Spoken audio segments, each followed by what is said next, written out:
Para sahabat pernah bertanya dalam hadis Bukhari Muslim kepada Aisyah radhiyallahu anha, Ummul Mukminin, "Wahai Aisyah, beritakan kepada kami bagaimana akhlaknya Nabi SAW. Di luar rumah kami sudah kenal beliau sebagai Nabi, tapi di rumah bagaimana? Bagaimana kalian para istri memberikan gambaran tentang suaminya ini?" Seperti itu kurang lebih bahasanya. Apa kata Aisyah radhiyallahu anha?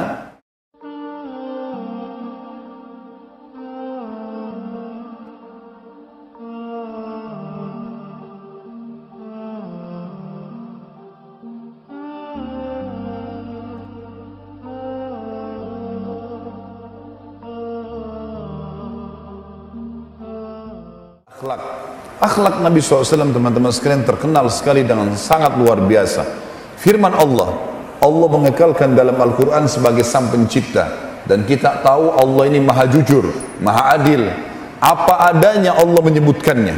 Inna Allah la yastahi an yadriba mathalan ma ba'udatan fama fawqaha. Allah nggak pernah malu memberikan perumpamaan seekor lalat atau bahkan lebih besar daripada itu.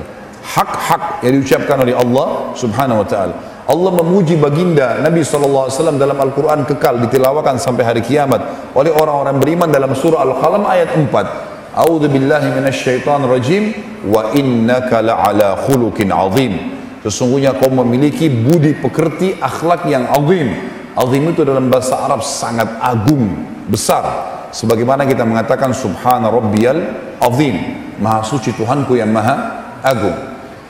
Orang yang paling mengenal seorang laki-laki kalau dia sudah berumah tangga adalah istrinya. Para sahabat pernah bertanya dalam hadis Bukhari Muslim kepada Aisyah radhiyallahu anha, Ummul Mukminin, "Wahai Aisyah, beritakan kepada kami bagaimana akhlaknya Nabi SAW. Di luar rumah kami sudah kenal beliau sebagai Nabi, tapi di rumah bagaimana? Bagaimana kalian para istri memberikan gambaran tentang suaminya ini?" Seperti itu kurang lebih bahasanya. Apa kata Aisyah radhiyallahu anha? Kana khuluquhul Qur'an alaihi salatu wassalam. Akhlaknya Nabi SAW, budi pekertinya Al-Quran, nggak ada yang lain udah. Seperti Al-Quran bisa, kalau ada Al-Quran bisa jalan di muka bumi, itulah Nabi SAW. Sampai Aisyah pernah membuat masalah dengan Nabi SAW, teman-teman sekalian. Maka Nabi SAW sempat marah. Laki-laki ada sedikit yang dia dengar, lalu sedikit marah, tidak disebutkan apa masalahnya. Lalu yang terjadi, teman-teman sekalian, Aisyah pun sempat ketakutan. Lalu Nabi SAW melihat istrinya merasa salah, lalu kata Nabi SAW dengan akhlak yang mulia, beliau mengatakan, pejamkan matamu Aisyah. Dipejamkan matanya. Lalu kata Nabi SAW, mendekatlah. Begitu mendekat, didekap oleh Nabi SAW, dipeluk oleh Nabi SAW. Lalu beliau menghibur istrinya sambil mengatakan, sungguh setelah aku memelukmu, marahku sudah hilang. Nabi SAW mendidik dengan akhlak yang mulia. Bukan seperti sebagian laki-laki di antara kita, karena menganggap laki-laki main pukul, main tampar, main injak, main tendang dan segalanya. Ini semua jauh dari akhlak baginda Nabi SAW. Keberanian ditunjukkan di depan musuh-musuh Allah, bukan depan istri, bukan depan anak. Kita boleh tegas, tidak boleh keras. Bedakan masalah itu. Baginda Nabi SAW tegas. Tegas itu, saya nggak mau ini, saya mau ini. Tapi keras tidak boleh. Keras tidak boleh. Keras itu matanya melotot, kata-katanya kasar, tangannya melayang. Itu bukan hal yang dianjurkan oleh baginda Nabi SAW. Riwayat Bukhari dan Muslim yang lain menceritakan pembantu Nabi SAW, Anas bin Malik radhiyallahu anhu. Kalau teman-teman mendengarkan atau membaca riwayat hadis riwayat dari Anas bin Malik dari Rasulullah SAW, Anas bin Malik ini pembantu Nabi SAW, 10 tahun beliau jadi pembantu, dari umur 9 tahun sampai 19 tahun. Pernah ditanya Anas bin Malik, bagaimana perilaku Nabi SAW kepada kalian di rumah? Apa kata Anas radhiyallahu anhu? Saya bekerja menjadi pembantu selama 10 tahun di rumah Nabi SAW, belum pernah satu kali pun saya mendengarkan Nabi SAW menghardik, ya, apalagi sampai memukul istri-istri dan juga pembantunya. 10 tahun tidak pernah teriak-teriak sekalipun. Dalam riwayat Bukhari dikatakan, Anas bin Malik waktu umur 10 tahun, baru 1 tahun bekerja dengan Nabi SAW, Dia mengatakan Rasulullah SAW menyampaikan hajat, ingin saya membelikan sesuatu di pasar. Saya pun memegang uangnya, kemudian saya keluar dari rumah. Begitu di halaman masjid, saya temukan ada anak-anak yang sebaya dengan saya, bermain-main seperti umumnya anak-anak di umur 10 tahun. Maka saya pun ikut bermain-main dan saya lupa hajat Nabi SAW. Tiba-tiba saya dengarkan suara dari belakang saya mengatakan, wahai Unais.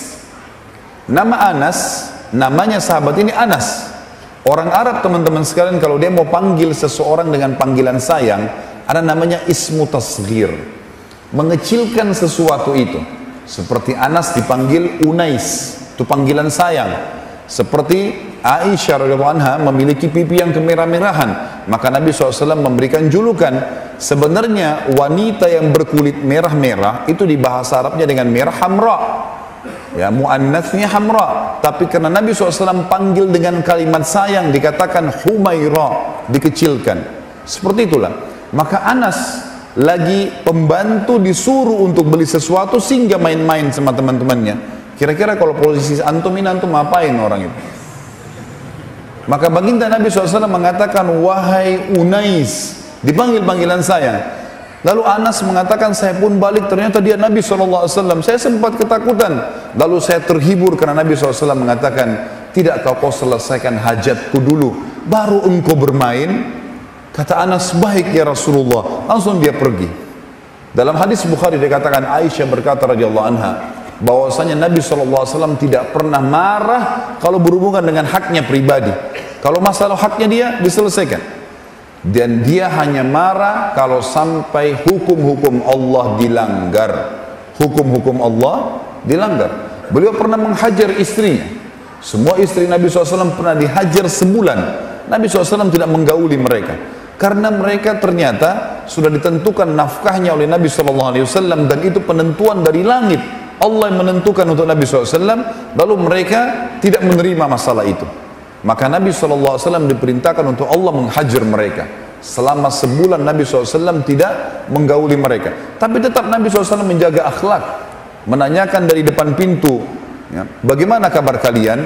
Apa hajat kalian? Tetap dikepenuhi Nabi SAW, tapi beliau tidak menggauli mereka untuk memberikan adab sesuai dengan perintah Allah yang maha kuat dan maha perkasa.